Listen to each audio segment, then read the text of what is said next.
aberto. Tá, Maju? Pode ir?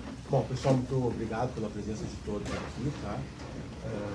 Tivemos um pouquinho que estávamos ainda conversando sobre o que aconteceu hoje na operação. Eu queria inicialmente cumprimentar, né, o João Beltrame, que é o nosso coordenador do GAECO Saúde, a doutora Raquel Zoton, que é promotora de Guaíba, e o doutor Reginaldo, que trabalha no GAECO aqui conosco. Eu vou fazer uma introdução rápida e genérica e depois deixar os fatos para que eles coloquem, mas ela é bem importante pelo momento que se vive no país, em véspera de eleições, etc. Nós criamos o GAECO Saúde, é o único referencial no Brasil, e isso eu criei quando fui procurador-geral, porque nós sabíamos, tínhamos a certeza que na área da saúde é onde mais se investe. Porque é difícil tratar, e por isso está todos os órgãos de imprensa aqui, tratar de saúde e alguém dizer que não é importante botar recursos. Não, mas como a saúde? O problema da saúde se chama gestão, transparência e honestidade. Não é dinheiro. Porque se dobrar o orçamento da saúde, nós vamos continuar com problema na saúde. Porque o que falta não é dinheiro. O que falta é gestão, transparência e honestidade. Então, o GAECO Saúde tem um ano e pouco, vem cada vez apontando mais coisas e mais, não vai ter fim. Né? Aqui em Guaíba foi simbólico isso. Por que é simbólico? Porque envolve profissionais da medicina que chegaram na política, enfim, pelo voto popular, mas por que as coisas não funcionam? Porque se ela funcionar, essas pessoas não sobrevivem na política. Isso que é importante dizer. Essas pessoas só estão na política e nós já estamos vendo pessoas defendendo elas. Por quê? Porque se a saúde funcionar, essas pessoas não existem. Porque elas existem exatamente na fraude, furando a fila, fazendo contratações desnecessárias, muito mais caras, dirigidas. Então, como é que começa aqui? Dispensa a licitação. Por quê? Porque vai direcionar. Dispensou equivocadamente, ilegalmente, para encaminhar para uma empresa. Bom, essa empresa direcionada, primeiro ela é contratada por um valor maior, que é superfaturado. Por quê? Porque ela vai subcontratar e quem vai realizar o serviço é outra, que vai ser direcionada e normalmente tem um vínculo com quem dispensou a licitação, com quem contratou. Isso é a regra. Aí depois, fura a fila lá, por quê? Porque se a fila funcionar, se o sistema funcionar, esse cara que ganha voto furando fila, ele não existe, ele não faz voto. Né? Então isso é o mais importante de tudo, e a presença de vocês aqui, de nós começar a ter este olhar, de que a saúde não é só dinheiro, é gestão, é transparência, é honestidade. Por que transparência? E nós estamos trabalhando muito isso, não apenas com o GAECO, mas com a Promotoria de Direitos Humanos também. Nós queremos saber em todos os lugares, você tem que nos ajudar a isso, na transparência, como é que está a fila para tudo que é coisa, para tudo que é tipo de atendimento, para tudo que é especialidade. Porque ali eu sei se o Marcelo, o João, a Raquel, o Reginaldo estão na fila, se amanhã alguém foi atendido na frente, opa, houve algum problema, sabe? Então isso aconteceu ali em Guaíba, e nós temos outras tantas investigações que vão repercutir da mesma forma. Aqui começa um trabalho da Promotoria de Guaíba, que recebe uma representação de um cidadão lá e começa uma investigação. Tivemos parcerias aqui importantes do Tribunal de Contas do Estado e hoje especialmente do cumprimento da Polícia Civil e da Brigada Militar e de toda a equipe do Ministério Público de GAECOS e da Especializada Criminal, dos nossos servidores policiais, do MIMP, todo mundo trabalhou nisso, tá? Então agora eu vou passar imediatamente. Outra coisa importante dizer também, vão perguntar sempre sobre prisão ou não prisão. Por hora não. Por hora não há prisão. Agora tem coisas tão importantes quanto prisão. E também nós temos que começar a lidar com isso. A promotoria, através do trabalho, conseguiu a suspensão dos contratos, conseguiu o afastamento dos agentes, conseguiu o bloqueio de bens. Então isso é tão ou mais importante que prisão. Isso também tem que ser uma coisa que nós temos que trabalhar. Pelo contrato suspenso, acabou a fraude. Afastamento das pessoas, acabou a fraude. Bloqueio de bens, nós vamos tentar ressarcir o erário de todo o prejuízo que eles causaram. Isso não quer dizer que não vão haver prisões, mas não é o momento, porque nós temos um vasto material que foi apreendido hoje para fazer uma avaliação técnica e depois fazer os encaminhamentos finais. Eu vou passar imediatamente ao João, nosso coordenador do GAECO Saúde. Obrigado, Marcelo. Já saudando o colega Marcelo, o colega Raquel, o colega Reginaldo, o colega Diego, nosso coordenador do Núcleo de Inteligência. Rapidamente vou fazer só uns agradecimentos, pessoal, porque é importante a gente trabalhar de forma integrada. E essa é uma operação do Ministério Público que trabalha com uma grande integração. A gente teve uma parceria extraordinária com o Tribunal de Contas, né? O Tribunal de Contas foi um grande parceiro nosso, trabalhou na investigação quase todo o ano e meio, esse ano e um mês de investigação, então foi um grande parceiro nosso, então deve receber esse reconhecimento. Da mesma forma que no dia de hoje também foram grandes parceiros integrados a Polícia Civil e a Brigada Militar. Também acho justo fazer uma menção ao Poder Judiciário, em que pese não seja parceiro nosso nas investigações. O Poder Judiciário de Guaíba foi muito atento e diligente para pautar o nosso trabalho. É muito importante a gente ter essa pauta do Poder Judiciário, essa linha que ele traça, né, para nortear a nossa investigação e para que a gente não ultrapasse, então, eventualmente, por algum descuido, os limites legais. É muito importante reconhecer isso também ao Poder Judiciário de Guaíba, a doutora Paula. Mas, pessoal, o que a gente tem? A gente tem, nessa investigação, 3 núcleos bastante definidos, com uma sequência de crimes muito grande também, né? Então, o que a gente tem? A gente tem no primeiro núcleo, é o fura-fila, o famoso fura-fila, clientelismo praticado por 2 vereadores. No segundo núcleo, a gente tem fraude contratual, 14 contratos. Tá? Só segura um pouquinho que eu ainda não estou trabalhando nessa parte.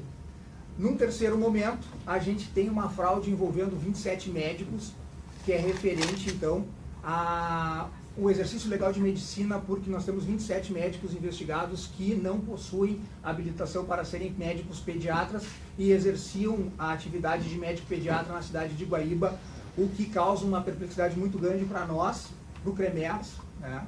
E também a gente tem nesse foco da investigação a morte de 4 pessoas no PA, que a gente acredita que tenha se dado eventualmente por alguma dificuldade técnica. Não se está falando aqui de crime, não se está falando aqui de legalidade, mas a gente está investigando esse núcleo também. Esses núcleos se separarão durante o curso da investigação, mas são os 3 pontos principais da nossa investigação.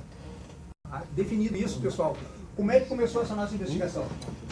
A Promotoria de Justiça de Guaíba, a doutora Raquel Isotomo aqui, que está conosco, me procura em determinado momento, após ter sido procurado por um morador da cidade de Guaíba, uma série de notícias de irregularidades e ilícitos penais. A gente conversa, a doutora Raquel, muito entusiasmada, provoca a atuação então do GAECO, pede o auxílio, né? A gente discute a forma de atuação, a gente acaba chegando a um denominador comum, e o GAECO Saúde então está naquele pique ali, processo de investigação criminal. Tá? Nós iniciamos a investigação com 4 pessoas físicas, um contrato investigado e o valor de R$ 1.433.561,40. Após vários meses de investigação, né, 1 ano e 1 mês de investigação, para ser bem preciso, com vários instrumentos investigatórios utilizados, uma série de técnicas e uma série de apoios, nós evoluímos para o dia de hoje, que temos 52 pessoas físicas investigadas, 6 pessoas jurídicas investigadas, 14 contratos investigados e um valor estimado nesses 14 contratos de R$15 milhões. Tá? A gente então conseguiu, durante toda essa investigação, atingir esses números e buscar esses investigados para chegar no ponto de hoje. E o que a gente fez hoje? Qual é a nossa atuação na data de hoje? A gente fez o cumprimento de 32 mandados de busca e apreensão, empresas, órgãos públicos e casa de investigados. Tá? Depois, a gente teve o deferimento judicial de afastamento de 10 servidores da função pública, ou seja, foram afastados 6 servidores da comissão de licitação, 2 vereadores e 2 secretários do município de Guaíba. Também tivemos a decisão judicial do afastamento e suspensão contratual de 6 empresas de contratar com o poder público de um modo geral. Isso é muito importante, essas empresas agora estão proibidas de contratar com o poder público de um modo geral, nesse momento, né, conforme a decisão da magistrada.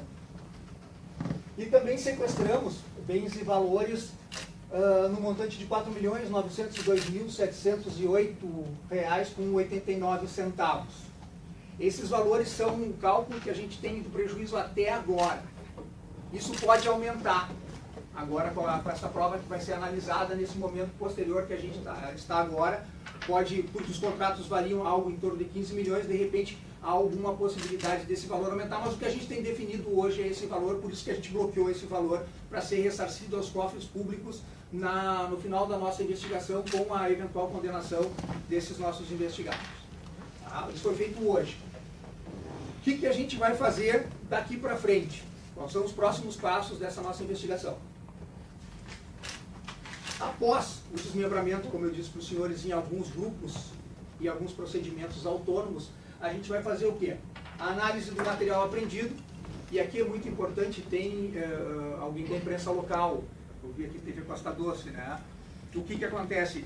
Isso leva pelo menos 90 dias, tá? Porque a gente sabe que o pessoal local fica muito ansioso, acha que não vai acontecer nada, acha que não vai ter uma efetividade, que tudo já silenciou, que as pessoas vão esquecer. A gente leva um período muito grande para analisar esses dados, porque são muito dados, então o pessoal não se surpreenda se demorar um pouco, isso é bom que fique muito claro para a sociedade, para as pessoas que moram na cidade de Guaíba, para saberem exatamente isso. Demora um pouquinho, mas tem segmento. Tá?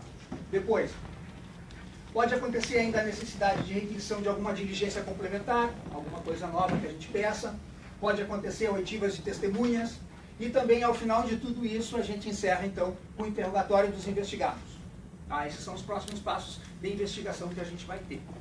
Depois, e finalizando, o que vai acontecer? Uma denúncia criminal, que é a imputação dos crimes aos nossos investigados. Aí a gente submete isso ao Poder Judiciário, para que o Poder Judiciário comece a analisar, então, se houve ou não os crimes que a gente está atribuindo aos nossos investigados. Tá? E também teríamos ações de improbidade administrativa, que é uma seara administrativa e civil, que é uma punição diferente da punição criminal, que a gente vai ver, então, a ocorrência de atos de improbidade administrativa que a gente já verificou no curso da investigação, e eu aqui posso sinalizar para os senhores que serão algo em torno de 5 a 7 ações de improbidade também, nesse nosso núcleo de investigados dessa investigação do dia de hoje. Tá, pessoal, eu só queria passar uma visão geral, não quero me estender muito, depois a gente abre para perguntas, aí eu faço qualquer esclarecimento que vocês achem necessário, né? E de plano passo a palavra à nossa colega Raquel Isotton, e Raquel, quero fazer um reconhecimento a ti, porque se não fosse por ti eu não teria desenvolvido essa investigação da forma tranquila, da forma harmoniosa que foi muito diligente, muito prestativa. Eu e o Reginaldo, que trabalhamos diretamente com isso, sabe que às vezes não temos essa facilidade toda ao trabalhar com os colegas, foi muito salutar, eu te agradeço muito. Bom, bom dia a todos, né? Saúdo aqui os meus colegas que estão comigo, o doutor Marcelo Dornelli, o doutor João Beltrame, o doutor Reginaldo, o doutor Diego.